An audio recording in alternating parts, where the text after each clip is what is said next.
That morning, Rain brought Ariane around his estate's grounds, and Ariane was amazed by the vastness and beauty of the place. He held Ariane's hand as they strolled around the park. She was so in love about the place that she danced with the breezy wind that touched the plants around her as Rain amusingly watched her swayed with the flow of the wind. Rain broke Ariane's gaiety, telling her they have to go and have their breakfast.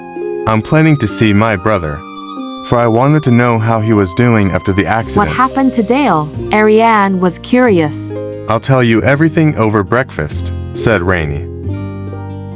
The house staff prepared the breakfast table in the garden, as requested by Rain. The more Ariane was impressed.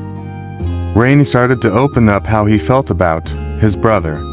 Dale distanced himself from us since the accident. For years ago, he wanted us to leave him alone, but as a brother, I couldn't do that. I see him from time to time, especially that he's wheelchair-bound since. Ariane was tongue-tied, and she also thought about her sister Monica, who disappeared 4 years ago, coinciding with Dale's accident. I'm sorry to hear that, was all she could say. Rainy continued, I'll be away for a few days. Do you think you can handle my office while I'm gone? Ariane nodded and said, Rest assured, I can, sir. Just give me all the details of the things you expect me to do and I can manage. Rainy held her hands and looked through her eyes and said, I trust you can. I'll call you time to time for updates. Be sure your phone is open 24/7. As Rainy Martin entered the Wildwood estate, mixed emotions flooded his mind. It's still the same as when I left. Nothing has changed, he muttered, painfully recalling the past 4 years. Once, the old mansion was grand and aristocratic, with an awe-inspiring structure that attracted passers-by.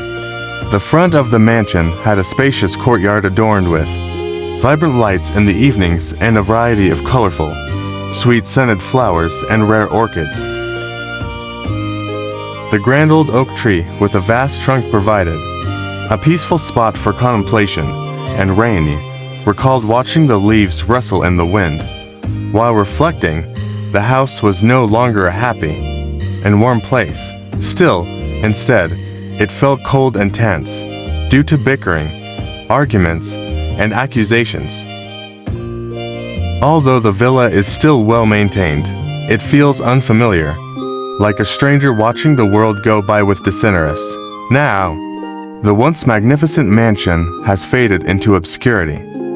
Rainy Martin went up the old stony cold stairs, making him feel depressed the more. He peeped into every room, a total of 7, before finally entering the last one. Rainy stood for a few seconds, looking at the man, seated in a wheelchair with his back to Rain's face.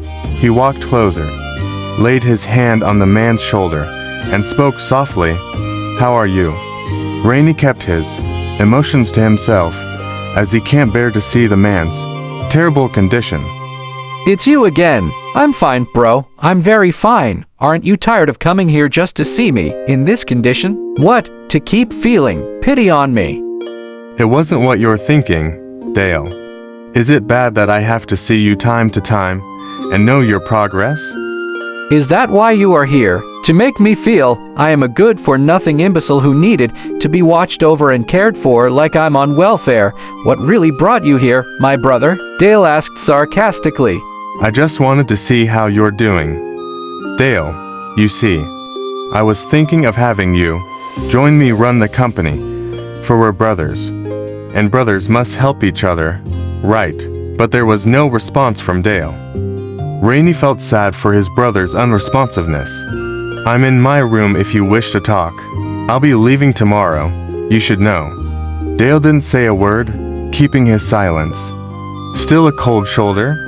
Dale, are you not saying anything? Rainy left feeling sad and disappointed.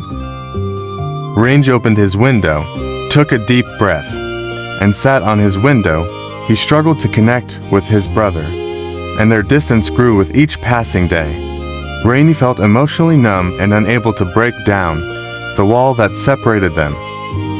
Rain vividly recalled when Mr. Henry Morrison, their father, confronted Dale about his passion for soccer. He shouted angrily, "What good can soccer do for your future? Only body pain, broken bones, and what if it turns you into a paralyzed, useless athlete? Who will benefit from that?" Rainey stood up for Dale and argued. Dale is happy and fulfilled in his chosen field. Why can't you let him pursue what he loves? This is what he always wanted to do. But Mr. Henry Morrison disagreed. "Stop talking nonsense.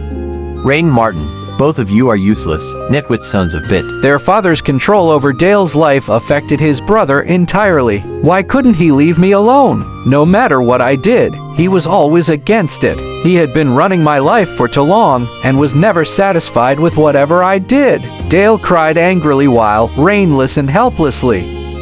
Dale was very low in spirit, discouraged, and helpless. And after that painful conversation followed his fateful accident. Rainey was emotionally numb because of his brother's coldness. Is there a way for them to break down the wall and become close again? Part 11 follows.